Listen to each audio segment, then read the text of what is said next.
আসসালামু আলাইকুম, আপনাদের সকলকে স্বাগতম। আজ আমি আপনাদের করে দেখাবো এই মজাদার ম্যাঙ্গো কেকটি। এটা শুধুমাত্র একটা ডিম দিয়ে বানানো। চলুন তাহলে দেখে নেওয়া যাক আজকের রেসিপিটি। 7 ইঞ্চি মোল্ড নিয়েছি আর এই মোল্ডে আমি অয়েল ব্রাশ করে নিচ্ছি। অয়েল ব্রাশ করা হয়ে গেলে আমি সামান্য একটু ময়দা ছিটিয়ে দেব চারপাশে, যাতে আমরা যখন কেকটা বেক করব তখন যাতে এটা সহজে ছুটে আসে।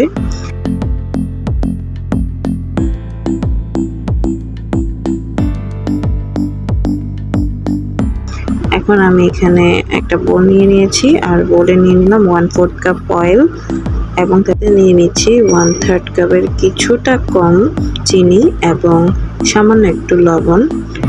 আমি এখানে বলে রাখা ভালো, আমি এখানে 2 চা চামচ চিনি উঠিয়ে রেখেছিলাম। আচ্ছা, এটা ভালো করে মিশিয়ে আমি এখানে একটা ডিম দিয়ে দিব এবং ডিমটা দিয়ে আমি আবারও একটু ভালো করে ফেটে নিব যতক্ষণ না পর্যন্ত ডিমটা সাদা হয়ে আসে। তারপর আমি এখানে দিয়ে দিলাম ম্যাঙ্গো পিউরি। এখানে 1/2 কাপের মতন ম্যাঙ্গো পিউরি আছে। যেহেতু আমি একটা ডিম ইউজ করেছি তাই আমি এখানে 1/2 কাপ ম্যাঙ্গো পিউরি দিচ্ছি। আপনারা যদি 2টা ডিম ইউজ করেন সেক্ষেত্রে আপনারা 1/4 কাপ থেকে 1/3 কাপ ম্যাঙ্গো পিউরি ইউজ করতে পারবেন। তারপর এখানে দিয়ে দিলাম আমি 1 কাপ ময়দা, সাথে 2 চা চামচ বেকিং পাউডার। এটা আমি ধাপে ধাপে মিক্স করব, 2 ধাপে আমি মিক্স করছি। আপনারা ভিডিওটা ভালো করে দেখলেই বুঝতে পারবেন আমি কিভাবে মিক্স করছি। আমি কিন্তু একদিক থেকেই মিশ্রণটা মিক্স করছি, দিক থেকে ঘুরিয়ে কিন্তু এটা মিক্স করা যাবে না।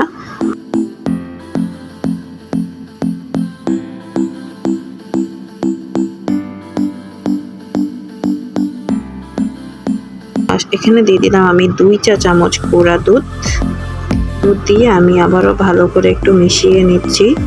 আমি ম্যাঙ্গো পিউরিটা সম্পূর্ণ দেইনি, আমার মনে হয়েছে পুরোটা লাগবে না, কিন্তু পরে দেখলাম আমার আর একটু দরকার ছিল, তাই আর যতটুকু ছিল আমি সবগুলাই দিয়ে দিলাম। এখানে মোট আমি 1/2 কাপ ম্যাঙ্গো পিউরি ইউজ করেছি। হয়ে গেছে। এখন আমি এখানে একটা স্পেশাল জিনিস দিচ্ছি আর সেটা হচ্ছে ম্যাঙ্গো কিউবস।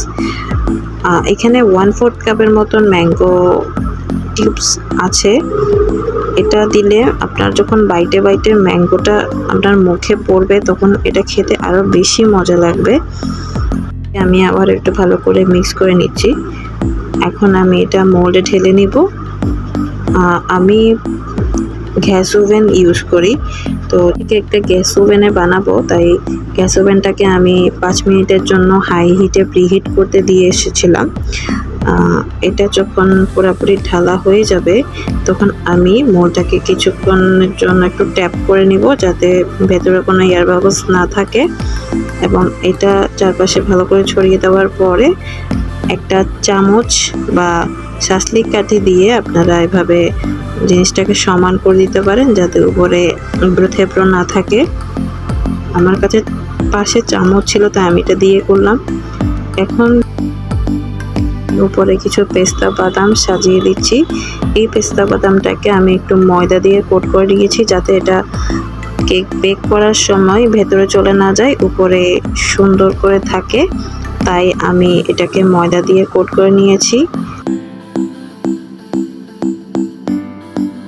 আমি এখন 30 মিনিটের জন্য বেক করতে দিব মিডিয়াম হিটে। বেক করা হয়ে গেলে একটু ঠান্ডা হয়ে আসলে আমি কেকটাকে সাইড থেকে ছাড়িয়ে নিচ্ছি যাতে এটা খুব সহজে মোল থেকে বেরিয়ে আসে। আমি ইউজড কেক বোর্ড নিয়েছি আর কেক বোর্ডের উপর আমি কেকটাকে মোল্ড আউট করে নিলাম। আশেপাশে যে ময়দাটা দেখতে পাচ্ছেন ওইটা একটু ক্লিন করে নিচ্ছি। আমি একটু ডেকোরেশনের জন্য আমার আগে থেকে রেডি করা যে ম্যাঙ্গো পাই ফিলিং ছিল সেটা দিয়ে দিলাম। হয়ে গেল আমাদের ম্যাঙ্গো কেক। দেখতেই পাচ্ছেন কেকটা কতটা সফট হয়েছে এবং খেতেও মাশাআল্লাহ অনেক বেশি মজা হয়েছে। আপনারা একবার হলেও এটা ট্রাই করে দেখবেন। হাফেজ।